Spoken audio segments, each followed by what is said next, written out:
Roger Stone here. Your dollars are losing ground, but gold isn't. American Sovereign Bullion helps you protect your wealth through real, tangible assets. Through their nationwide wholesaler network, you get some of the best pricing on gold and silver delivered straight to your door. Since 1912, the U.S. dollar has lost 97% of its purchasing power. Meanwhile, gold continues to prove its strength. So call 844-272-2428. That's 844-272-2428. Or visit DyingDollar.com to request your free gold and silver guide. That's DyingDollar.com.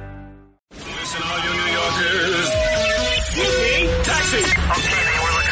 This is the 77 WABC minicast.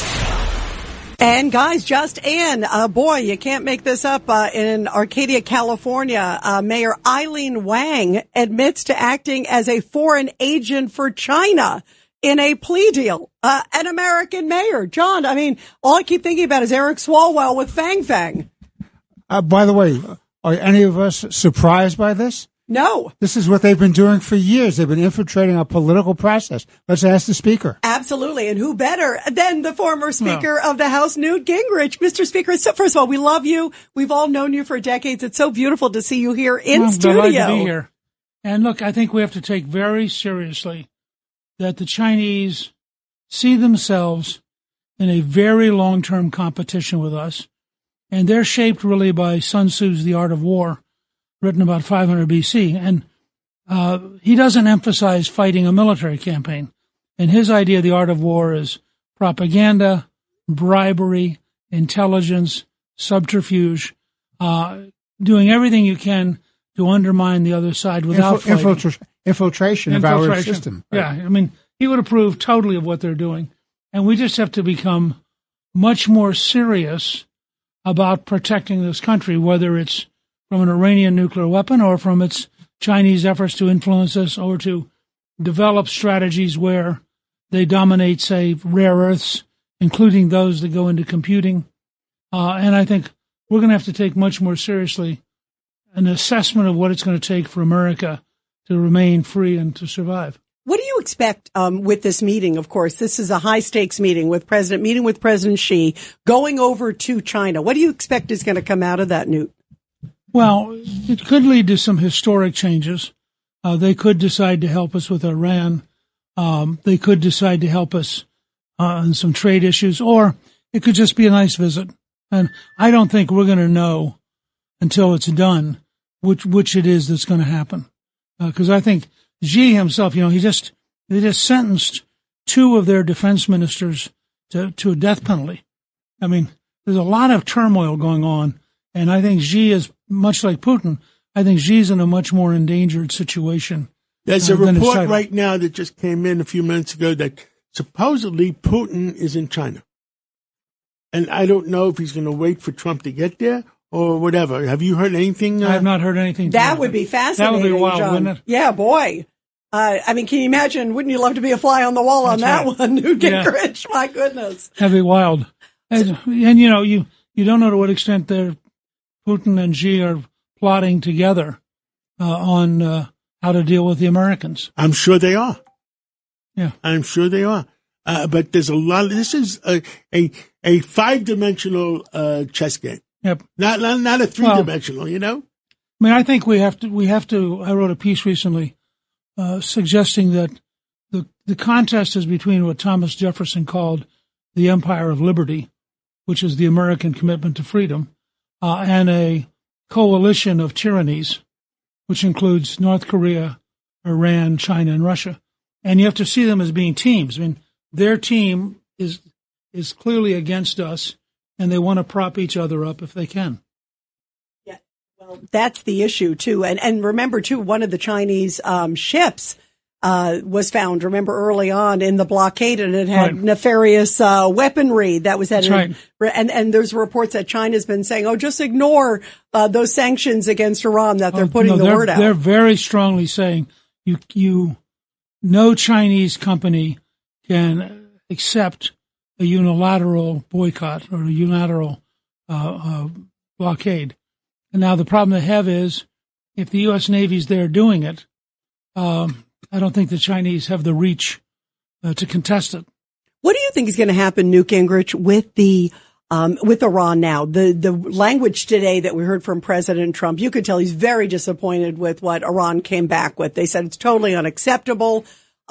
He seems to be signaling that some military action of some sort is going to be necessary. He said, I will be doing a service to the world. I give him so much credit for the courage of going in, as you know better than anybody, Mr. Speaker.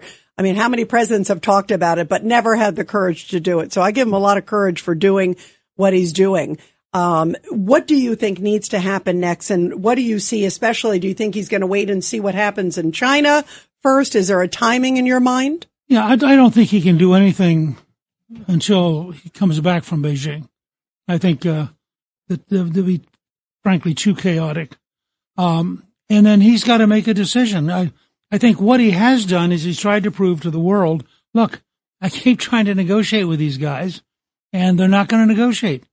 And then I think he's got to demand that the Department of War and the CIA develop a strategy to break the government and to replace the regime.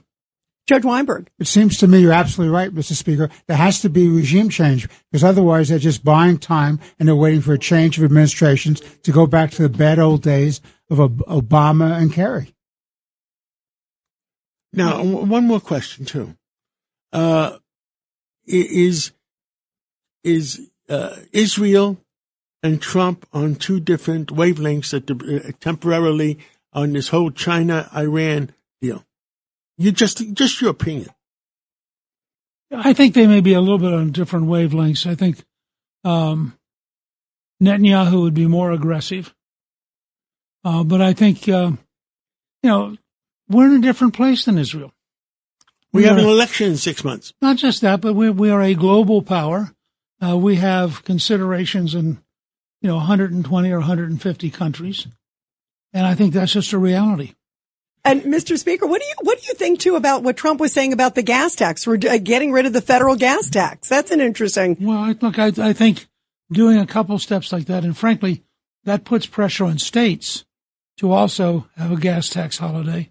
And I think it won't solve the problem, but it will make it a little bit less painful.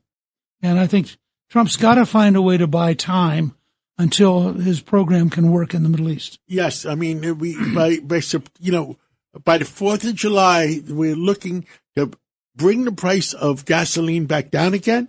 And with Powell gone May 15th, unless he's going to interfere in the system, we bring interest rates down by September, and we bring gasoline prices down, jet fuel down, and I think the American people will realize that it was worth doing what we're doing. What do you think, Mr. Speaker? Well, I think that the reason you don't see more aggressive comments is when you have an opponent, who, as the president said today, wants to get missiles and nuclear weapons to destroy entire cities, then you have to say to yourself, do you really want to side with the Iranians? Do you really want to make it harder for Trump to protect America? And I think when they look at it like that, the American people overwhelmingly believe that the Iranians would use nuclear weapons and that the Iranians mean death to America when they have said it for 47 straight years. Mr. Speaker, what do you make of the rhetoric on the Democratic side? I mean, you've been in politics a long time. It is incredible. It's like they're not just against President Trump, but to me, when I feel like they're undermining on Iran, it's anti-American. I mean, we all want this success I think here. If you listen to AOC, she's pretty honest. She hates America as it currently exists, and she would like to have a different America.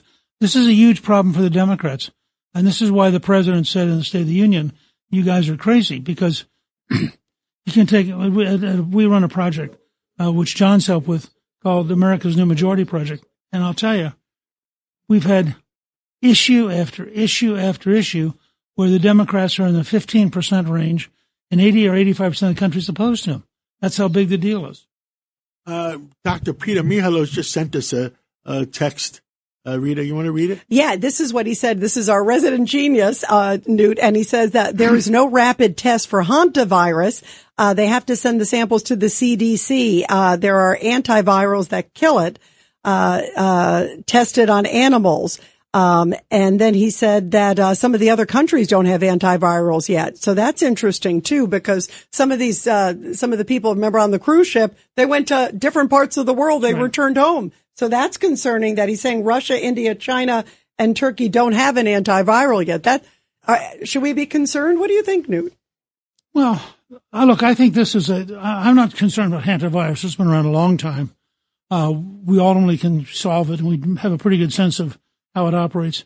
But I think it's a wake-up call that our entire public health system needs to be overhauled because it's obsolete. They communicate still by fax. They don't communicate by computer. If we had a fast-moving virus, if we had a real pandemic, we would be in the same bad shape we were in with COVID. Understood. Rita, what do we all stand for? Truth, justice, and the American way. God bless America. And great to have you here, Speaker Gingrich. Fun. To us, you'll always be our speaker.